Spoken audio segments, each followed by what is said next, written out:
Live from the SABC's Auckland Park studios, welcome to this evening's episode of The Watchdog. My name is Vuyo Mvogo and thank you for watching. On the show tonight, there's light at the end of the tunnel. I think we will survive. Almost 2 weeks later, dark days look far from over for unpaid and frustrated ANC staffers. Observers say it's a matter of time before other political parties are in the same pickle. Should the taxpayer step in and fund the country's political parties? And buoyed by this morning's High Court victory over the publishing of matric results, Afriforum heads to the court again, this time to take on the Cooperative Governance Minister over the state of disaster. All that and more coming up in tonight's episode of The Watchdog, which starts now.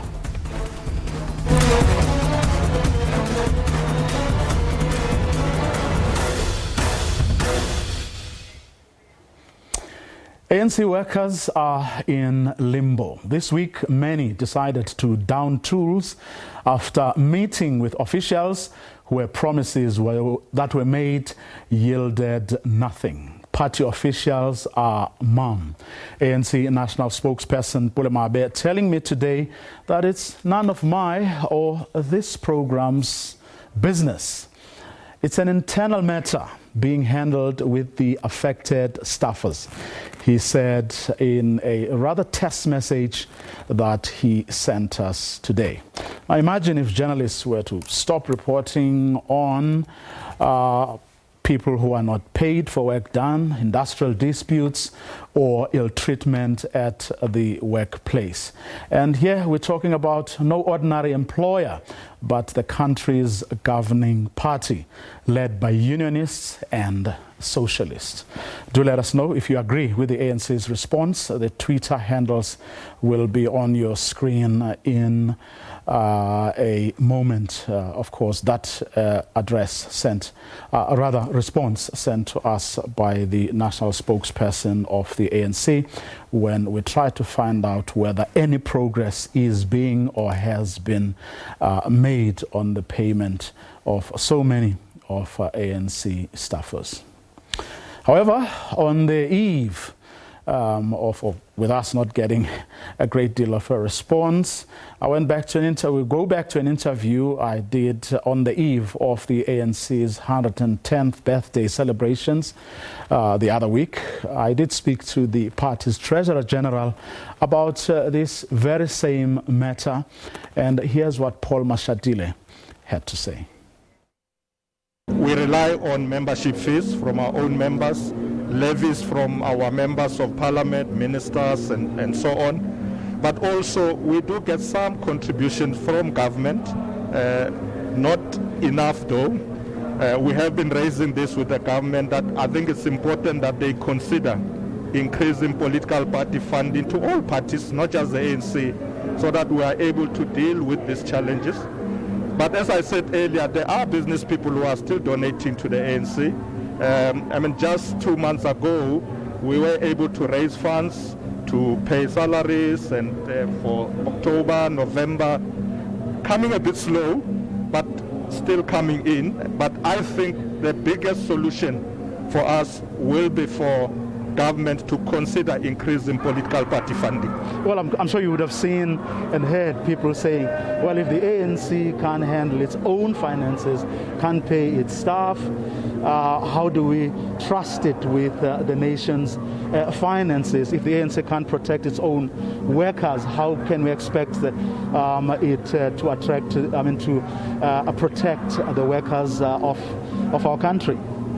I think the biggest challenge for the ANC is that over the years we relied on private sector funding. Almost 70% of our income come from private businesses. And I think that's the biggest challenge. We need to begin to look at other initiatives. So the problem of not being able to pay staff on time and so on is not the problem of leadership. is the problem of lack of access to resources than we used to do before. And that's why we are looking at these other ways of looking at what other ways we can introduce to raise funds and ensure we have adequate funding. But I can tell you, Vuyo, that since COVID-19 in 2020, we have not returned a single person in the ANC. We have paid our people right until November of this year for all this period. Their full salaries, including bonuses. So we don't get enough resources as we do, but we do care for our staff. As soon as money comes in, we pay them. Paul Mashatile there speaking on the day the ANC had a fundraising dinner in Polokwane, Limpopo on the eve of their birthday celebrations. Of course, there have been the responses are coming through thick and fast. Tyson Mali Do Bungane says no. Pulemabe also doesn't agree with that himself. He is literally singing for his supper. Vusi Baga says, though it's an internal matter, it affects families severely. Therefore, it qualifies as public interest. Sia Mbulungwana says, in reality it is, simply because ANC is not like an NGO nor a public entity. All its activities are always done internally by its members. Hence, you have gathering that are only strictly attended by its members. No organization can do that. Okay, the last one for this round. No, he doesn't agree with that himself. I think I've read this one. He is literally singing for his supper. Those are just some of the tweets that have come through in the few minutes that we have been talking about this matter. Now, one of the questions we are trying to answer this or ask, and hopefully it'll be answered this evening, is whether, in fact, what the situation is with other political parties. Are they in the same pickle? If not, how are they handling things from their side? And we are joined for this part of the conversation by Dion George, who is the DA's Federal Finance Chair. We're also joined by Steve Swart, who is the ACDP's MP dealing with party finances. Good evening to both of you gentlemen, and thank you so much for agreeing to come through. I'm going to start with you, Steve, if I may. Are you in a similar, same boat, much better position? What's the situation with your party? Well, firstly, good evening, Vuyo, and I hope my connection. Yes, good evening to you, Vuyo, and good evening to the viewers. Firstly, may I just say, from our perspective, we make sure that our employees are properly looked after. We make sure they are paid. Clearly, we are a smaller, growing party, so one hasn't got challenges as the majority party has. But I think for the Funding Act, and that we ensure that we are obedient to the provisions of that.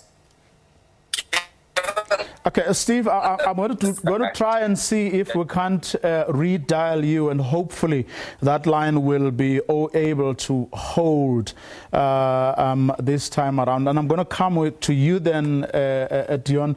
What is the situation with the DA? How are your finances looking? The position in the DA is much better than the ANC finds itself in.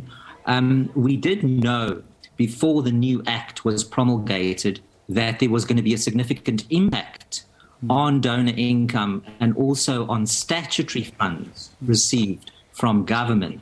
So the DA did its projections. We were planning ahead so that when the time came for the funding to actually be reduced because we got less from government as did the ANC, we were in fact able to pay our staff comfortably, and we were also able to provide a bonus this year as well. So, as was mentioned, there was the COVID pandemic, which did have an impact on donor income. And then there was, of course, the Act that impacted.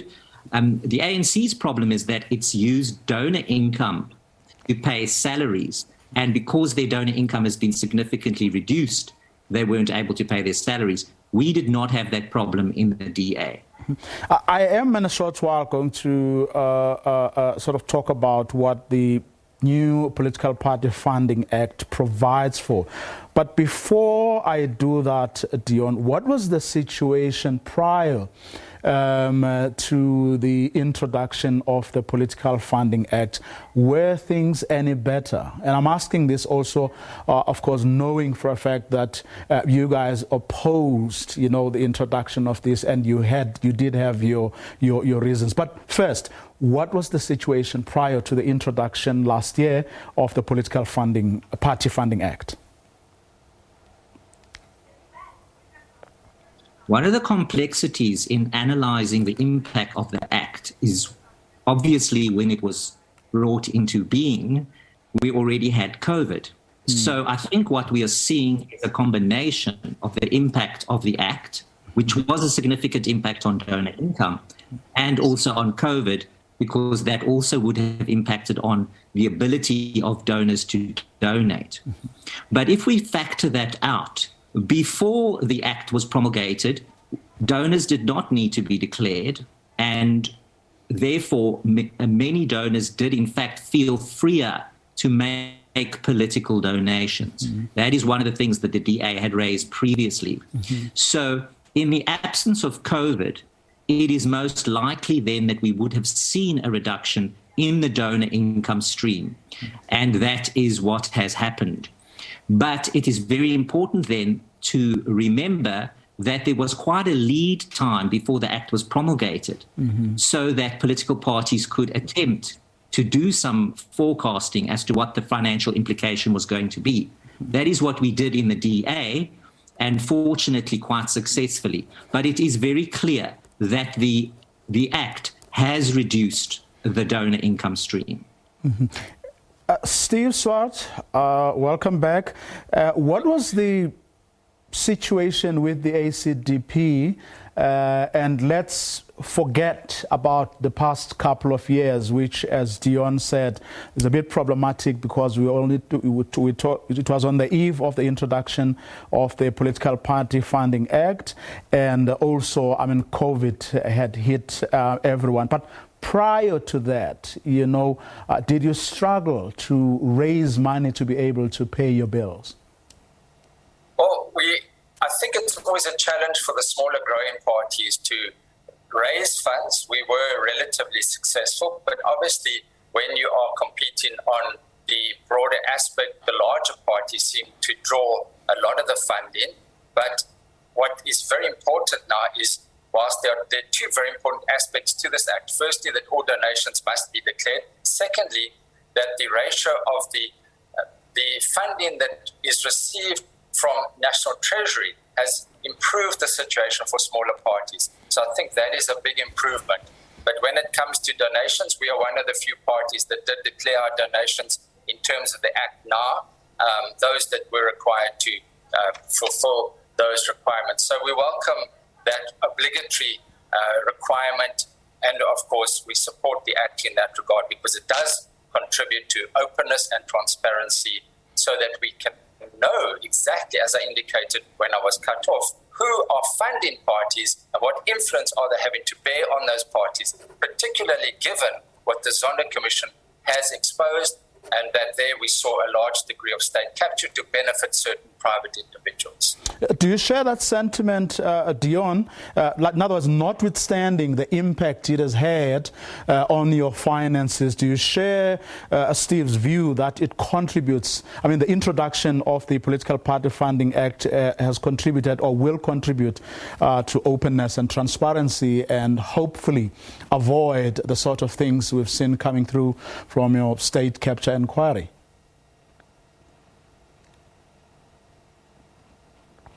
I think that the jury's out on that one. If we look at how the Act has been implemented thus far, although the DA did not support the Act, we have fully complied with the Act. But I don't think we've seen that from other political parties. For example, the EFF, they are boasting about spending a lot of money that must be donor income, that spending that they're doing that cannot come from statutory income. So the money must come from somewhere, and they're not disclosing anything.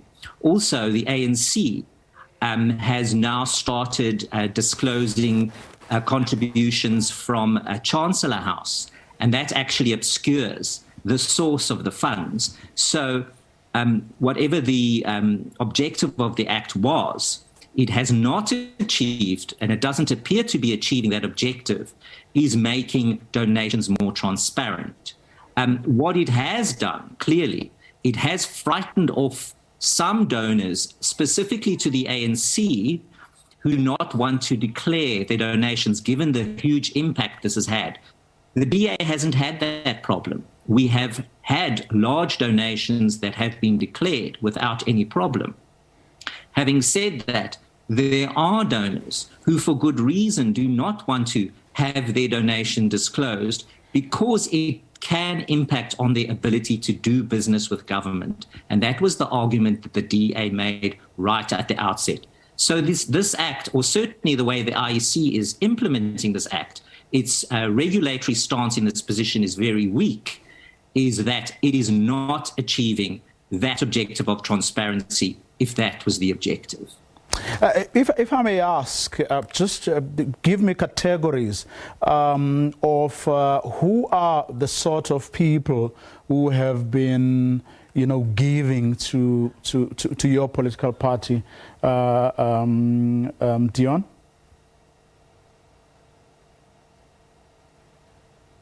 I would say that it's people who want to see democracy work in South Africa. Mm-hmm.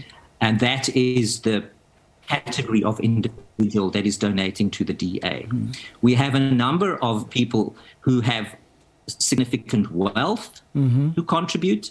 We have businesses, small, medium, large. And we also have salaried people who earn reasonably small salaries, who want to contribute to democracy. So we have across the board. And I think it's very important also that the DA stated this over and over again. We do not connect donations received by the party to the actions of the party. Mm-hmm. No donor dictates to the DA what the DA's position is. Mm-hmm. We have a structure, we have membership, we discuss policy in the various fora of the party. So we do not have that kind of an operation happening. We make sure that when we receive donations, there is no correlation between what we do as a government mm-hmm. and what money has been received. And I think that was something that was missed very much when this Act was being developed. Mm-hmm. So we do not believe that it is achieving its objective. But what it has done, it has impeded some individuals who would very much like to contribute to democracy in South Africa mm-hmm. via the DA as the most viable opposition in the country. And that has got in the way. And I think that is the tragedy of this Act. Mm-hmm. I'm going to get into what, in the main, the Political Party Funding Act provides for. But before I do that, Steve, in your case, who are just give me the categories of people who donate or give to your political party? Well, it would mainly be individuals. We've had some corporates as well that have donated. And remember, the threshold for disclosure is 100,000 Rand. And so in that case, our disclosure related to corporates. Yeah. But I do think... No, I'm talking in the main, like prior to the introduction of the enactment of the political funding. Yes, yeah. Even prior to that, it would mainly be individuals. And again, even then it would be corporates that mm-hmm. would also contribute, companies and things like that.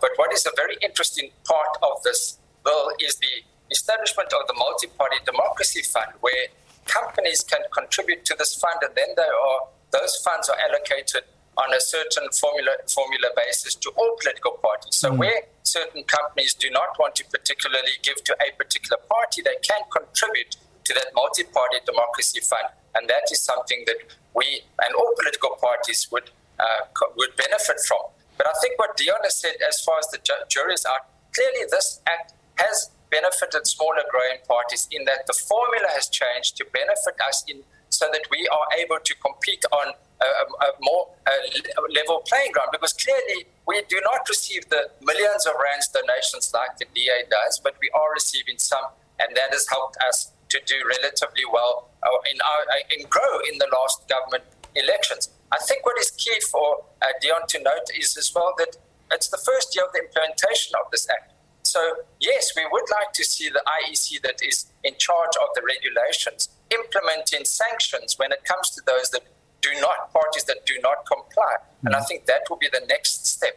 Once we have disclosure, once we have lack of disclosure, what steps are being taken to enforce that disclosure, which we all require, which we'd like to see. For example, what Dion said as to where is the funding coming from the EFF. Has the ANC fully disclosed all their funders? Of course, looking at the obligations of political parties in terms of that act, for example, as you were saying, Steve, the parties must disclose all donations above 100,000 rands, whether these are in cash or kind of someone coming up, for example, saying, I contributed, transport, or, I gave them food and that kind of a thing. Irrespective, political parties must disclose all donations above 100,000.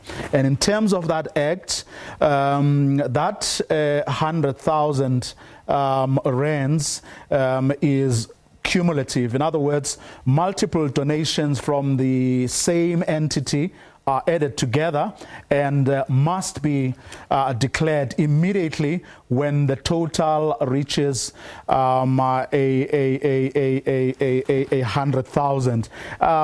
So has it been what problems, maybe is how I should put it, Dion, has this then imposed subsequent to its implementation? Well, the DA always kept a very solid database of all donations received. So even before the act, we would obviously make sure that we vet very carefully anybody who wanted to give money to the party, to make sure that we know the source of the income and we know whoever is donating to us, etc. So we build relationships with our donors. So we did have a very significant database in any event. We did need to make some system changes subsequent to the act. Administratively, we had to make some changes to the financial flows into the party. For example, the IEC expects that we should have one bank account that monies received must be paid into. Now the DA has got 9 provinces. And so we were operating a less centralized donation system, although it was very clear how much money we had, where it was coming from, etc. With the new act, we have had to centralize that financial function more than we would have liked to have done. But other than that, we have not had any administrative problems with implementing the act. I do think that other parties may well have, but we haven't. We account for everything we receive. We make sure that everything is audited even before it was required to be done. So we haven't had any significant administration implications. Any changes has the introduction of this law come with any changes as far as the ACDP is concerned, Steve? Well, not really. One needs to bear in mind that the represented political party fund was always in operation, and so and that requires external audits, requires very strict bookkeeping, and we also have kept very strict bookkeeping in terms of our donations. One also needs to bear in mind that in addition to this act, you've got the Promotion of Access to Information Act, where people can ask for donations as well in terms of the Constitutional Court ruling in this regard. So I think it's very important that from our perspective as well, we believe in being good stewards of all funds that have been received. And so we keep very close bookkeeping and, of course, comply now with the provisions of this act going forward. I think the point that the DA does make, Dion, about consolidating bank accounts, that we've also done in terms of the act, so that one complies with the provisions of this act. But I think it's very important for the public to know that there are very strict audits and that any donations that are made, whether to the ACDP or other parties, will be very strictly monitored and audited to ensure compliance with the various pieces of legislation. Now, the Act also says that parties may not accept donations above 15 million per year from a single donor. Also, that parties may not accept donations from foreign governments and agencies, except where those donations are for training and policy development. You also can't accept donations from any government department or state-owned entity. I'm more interested in the top two. Has there ever been? Have you had such situations as the bigger of the two political parties that are here? Dion, have there been situations where you've received more than 15 million per year from a single donor or from foreign governments and agencies?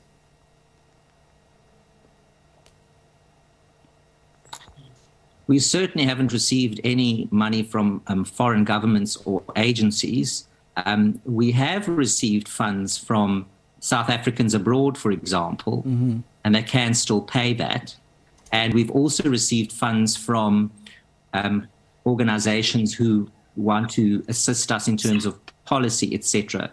So our sister liberal parties, for example, and that is perfectly fine in terms of compliance with the Act.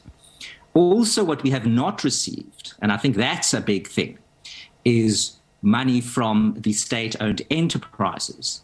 And I think that is one of the significant reasons why the ANC finds itself in such a difficult situation. The DA has never received monies from that source either.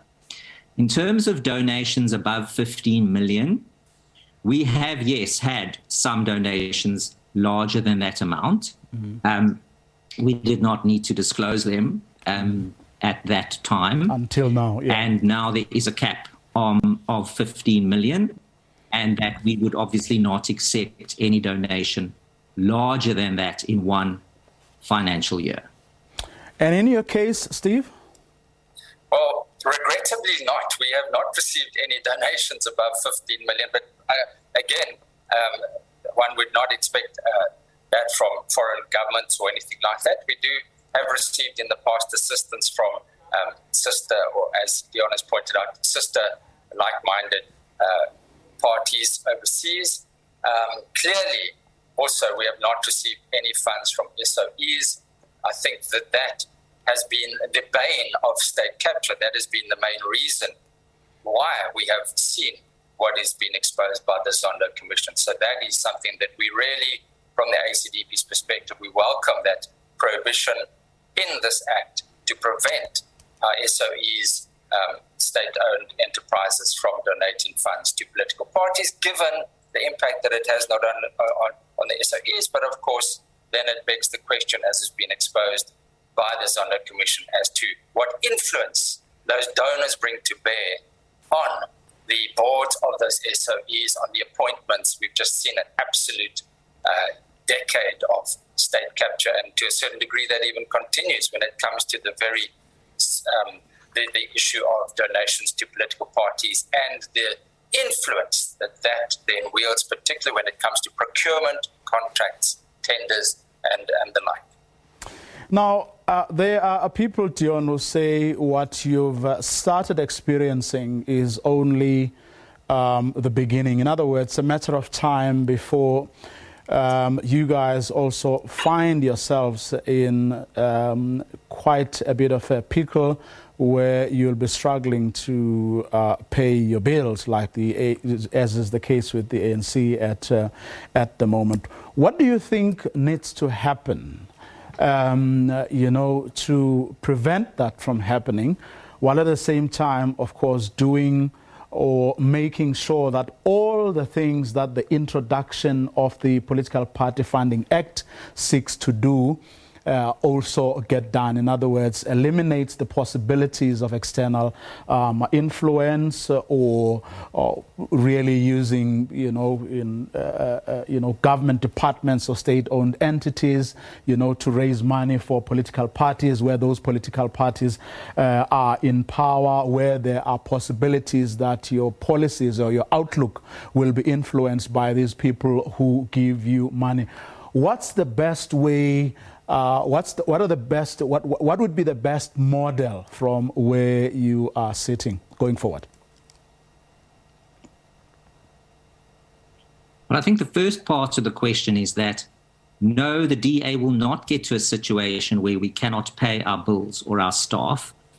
In the lead up to the new act, we did do a number of scenarios, and we did a lot of forecasting to estimate the impact it was going to have. As Steve mentioned, it wasn't only donations that were going to be impacted, but specifically the amount of money received from government. And the DA and the ANC were the ones that had a fairly large reduction, whereas the smaller parties got more money. Gained. So what the DA has done is we have ensured that we pay our salaries from the statutory income stream, so that for some salaries that cannot be paid with statutory income, we have to use donor income for that. But it is a small part, and that is more related, for example, to policy development and marketing, for example.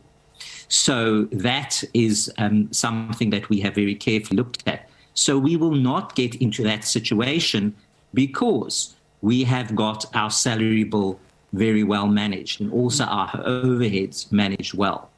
Having said that, obviously, those South Africans who do want a democratic South Africa do contribute to the DA on a steady basis, because they do realize that without a strong opposition, we aren't going to have a democracy. So the DA gets the benefit of a steady donor income stream. Going forward, we do not support the ANC's cry for additional money from the taxpayers of South Africa. I think they need to remember that government doesn't have any money of its own. It all belongs to the people. It all comes from tax money, and that is intended for redistribution, etc., to the most vulnerable and service provision. So we do not support that call for taxpayers to give more money to political parties. Having said that, we do need to operate as political parties, because if political parties can't operate, you don't have a democracy. So we need to make sure that the rules work well. If we are going to have the total transparency that we seek, the DA is not opposed to that in the longer run. Like we said before, at the moment, the problems that would arise because some business may be reluctant to donate publicly to the DA because they were concerned about business with government, and that may well have happened. But we did say that in the future, when the DA is the government, we would certainly encourage and move towards total transparency. So I do think that transparency is not a bad thing. It's just the issue about timing. So I do not think that government should be giving more money to political parties. I don't think that's the right thing to do. I think that it is necessary for political parties to demonstrate to voters and potential voters and supporters that there is value add and that they are, in fact, a good investment in democracy. And they would give willingly, as they do at the moment. Steve, in your case, I mean to you, and perhaps I should just add something on the back of what Dion just said. In that interview we played earlier, Paul Mashatile does acknowledge as much that they are supposed to rationalize, they have to think again. I mean, money is scarce, and they need to reduce their staff complement or their salary bill. I guess the issue has been getting in your case on the two things or key points. What do you think needs to happen next, and do you support the call Mashatile and others are making for more money to come from the fiscus? Well, I think one's got to be very careful, because given the fact that there are severe financial constraints, and where would those funds come from? And then obviously other service delivery will have to be compromised should funds then be reallocated to political party in this regard. Now, the smaller parties have benefited from the amendment in as much as our funds have increased, and that has benefited us. Secondly, of course, the ACDP has got a proven track record. So we have our regular donors that donate as well on a monthly basis. And then the third point is, of course, that we would encourage corporates and even those individuals that don't necessarily want to associate or be seen to contribute, particularly now I'm speaking about corporates, to a particular party, to contribute to the multi-party democracy fund, and that those funds then will be allocated to parties across the board on a proportional basis. And we would rather say let the fundraising take place in that regard. Regrettably, after a year, that fund is only sitting on, I think, around about R1 million. And so there are, you might think that's a lot, but that is then not enough to enact or to allow those funds to be spread proportionately across all political parties. We from the ACDP side are experiencing growth in our numbers of our representatives, so we then receive additional funding in that regard as well, which we are grateful for. So we do not have any problem when it comes to paying staff, ensuring that they receive properly remuneration, and we then, of course, can also finance our political party work in growing the party, in broadening our footprint, which then resulted in our growth that took place on the 1st of November. But one's got to remember that the whole issue of political party funding is set out in the Constitution in Section 236, which sets out the need for political party funding to enhance a multi-party democracy in South Africa. And I think this must be borne in mind as well, is what we are doing here is when you contribute to a political party of your choice, or where the government gives funds as they do in the represented political party fund, you're contributing to a multi-party democracy. We are seeing it now as a result of the 1st of November elections, where co-governance, coalition governments have taken control of the various metros with the DA, ACDP, Freedom Front Plus, Action South Africa. And this is beneficial because this illustrates that multi-party democracy is working in South Africa, but it all depends on whether those parties are getting sufficient funding, whether it is statutory funding or private donations. And that's where we're going to leave it for this evening. Thanks to both of you, gentlemen, Dion George from the Democratic Alliance and Stephen Swartz from the ACDP, really shedding some light as to how the parties themselves feel about all the attendant issues we're talking about today, what their experience has been, and how they see us going forward. I've noticed that we do have quite a number of tweets. We are going to get to them. And of course, you can also, keep those tweets coming. Do you believe that political parties more money should go to them via, their fiscus? You can tell us your views. For now, though, we're going to this story. Buoyed by this morning's High Court victory over the publishing of matric results, Afriforum heads to the court again, this time to take on the Cooperative Governance Minister over the state of disaster.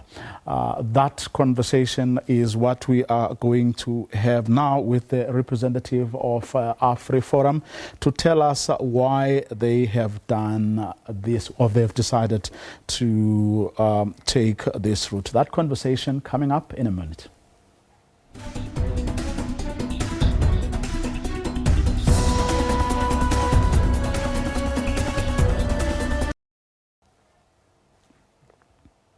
Please unmute yourself.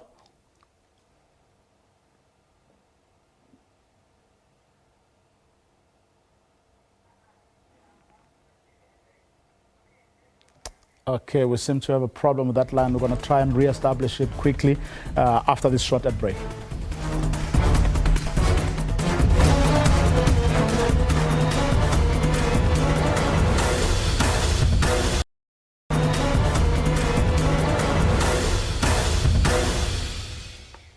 Well, buoyed by this morning's High Court victory over the publishing of matric results, Afriforum heads to the court again, this time to take on the Cooperative Governance Minister over the state of disaster. And joining us now is Jacques Broodryk, who is Afriforum's campaign manager. Good evening, Jacques, and thank you very much for your time. I'm hoping that the telephone line will at least hold. I don't know what the challenge was earlier. Tell us why you have decided on this particular move. Good evening. Hope you can hear me this time. Yes, I can hear you. Okay, great. Perfect. Thank you very much for having us. Well, we've been in this perpetual state of lockdown for more than 22 months now. That's going on 22, it's almost 2 years. Now, that's not a temporary state of disaster. That's heading towards permanency. And we've also seen how government has used this unfortunate situation to their advantage. We've seen the rise of corruption, the abuse of power that's happened. And there doesn't seem to be any logical reasoning going into these extensions. It just seems to be an abuse of power. Mm-hmm. We've seen it with the development of the new Omicron level that cases are not as severe as they used to be. Levels are much lower. People are not dying in large numbers. Mm-hmm. So there doesn't seem to be any reason for this, any logical reason for this continued state of disaster. Well, in her short statement that was released last week on the eve of the expiry of the state of disaster period, she said it was necessary to extend it to augment the existing legislation and the contingency arrangements undertaken by the organs of state to address the impact of the disaster. You're saying that that's no longer valid. That's definitely not our view. I don't think it's valid, and I think it's very concerning that the minister wants to augment existing laws to accommodate this semi-state of permanent lockdown, this semi-state of permanent disaster. I think that's concerning. It should be concerning to every citizen who's concerned about their freedoms and worried about living in a democratic country. I mean, South Africa is a democracy. We have democratically elected members of parliament to represent us. And those members of parliament are being sidelined right now. And the minister is just doing what she wants to. Mm-hmm. What specific relief will you be asking from the courts? We'll be asking for a complete end of the state of disaster. Mm-hmm. And have you filed your papers already? Our papers will be filed before the end of the month in the Pretoria High Court. Okay. That's where we're going to leave it for now. Thank you very much for your time, Jacques, and apologies for that line that didn't hold earlier on. Jacques Broodryk, who is Afriforum's campaign manager, they are taking the Cooperative Governance and Traditional Affairs Minister, Dr. Nkosazana Dlamini Zuma, to court. They, as you heard him there, that they want the state of disaster to come to an end, and they will be filing shortly before the end of the month, it says. Now, let's go back to some of your tweets. There were quite a few of them earlier. Mo Kamali says, by asking the DA and ACDP how is their situation. Are they in the same boat? You're comparing apples with bananas. It's the same situation as when they say they don't do cadre deployment, of which I know very well they do, and the buys their story. My answer would be, well, yes and no. You're not comparing apples with apples to the extent that, a lot of them are much smaller parties. But if you look at the DA and, to a lesser extent, the EFF as well, they are fairly, big parties which have a big presence across the country. They do have huge bills to pay compared to, yes, your ACDPs and other parties. But I think it was proper to actually get the view of political parties that are prepared to say something on these matters, and they don't have to hide behind secrecy or not wanting to share their stories, because I think their experiences are in fact enlightening. And besides, when conversations are held about what to do next or what's the best way to go forward, those political parties' voices are going to be heard as well. Mazianati 1 says ANC must right-size and encourage some staff members to come together, form a business that will make them survive going forward. I'm not sure about the second part, but the first part is something that Paul Mashatile, the Treasurer General of the ANC, has actually acknowledged that the numbers that they have right now are simply not sustainable. They have to do something about it. But I think where they are stuck is the House. How to do that? That's apart from